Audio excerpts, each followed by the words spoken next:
Sudah 3 pekan Komaria merasa tak enak badan. Setiap pagi perutnya terasa mual, badannya terasa membesar.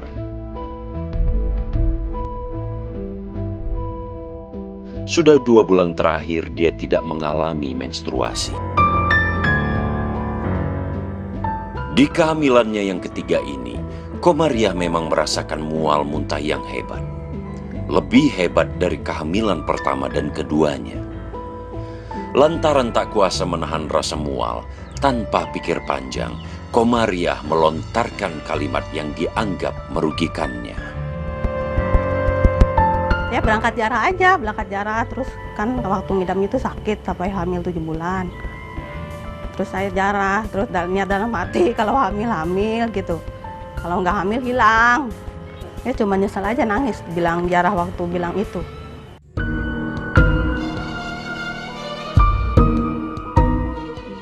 Harapan Komaria pun pupus saat dia mendapati perutnya yang tiba-tiba mengempis.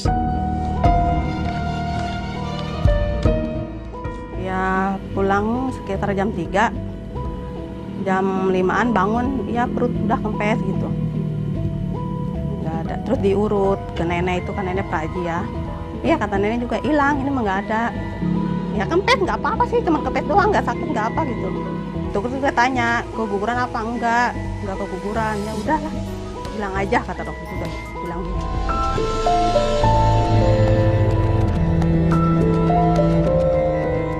Hilangnya janin dari perut Komaria sontak membuat keluarganya kaget.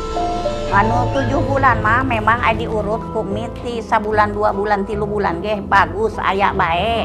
Tanpi ka 7 bulan nanti tuh letik tah jadi ngerasa kumaneh nage jadi hampang gitu. Ai diurut deui tah tinggal saleutik lah ieu maneh ya ieu ngaletikan bae tah terus-terusna manehna jadi hampang peot tah. Ai diurut deui kumi tinggal aya bungkusna bae kitu tah urut orok jadi aya bekahna kitu ceng. Yeah. Terus tadina jadi mah lila-lila mah teu aya neng jadi bagus deh bae biasa peot. Sampai keadian deui gitu bagus eta mah jadi teu aya nanaon eta hilang we.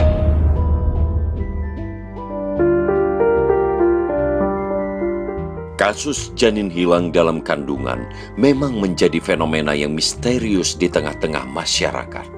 Sebagian masyarakat meyakini bahwa janin tersebut diambil jin dan berpindah rahim. Tapi dalam dunia medis, kejadian itu ada penjelasannya. Disebut dengan istilah pseudocyesis atau hamil semu.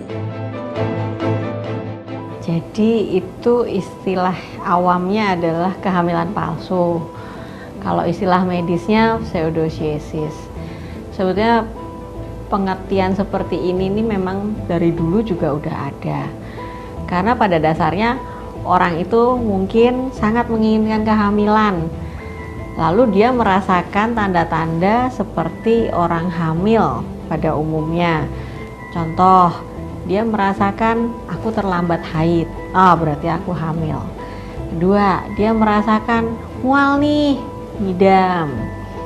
Lalu, perutku membesar. Nah, hal-hal itu memang mirip dengan kondisi orang hamil. Jadi dia semakin yakin bahwa dia hamil. Tetapi secara medis tidak bisa dibuktikan kebenarannya. Berdasarkan diagnosa kejiwaan, penderita pseudocyesis memiliki tingkatan mulai dari yang ringan, sedang, hingga berat. Pada tingkatan ringan, biasanya penderita pseudocyesis tidak perlu mendapat rujukan ke psikiater.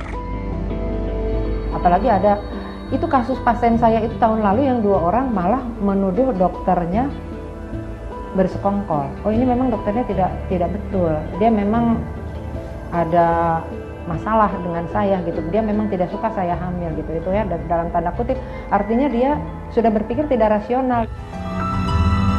Menurut beberapa peneliti, pseudocyesis atau kehamilan semu disebabkan oleh pengaruh hormon dan kondisi psikologi seseorang.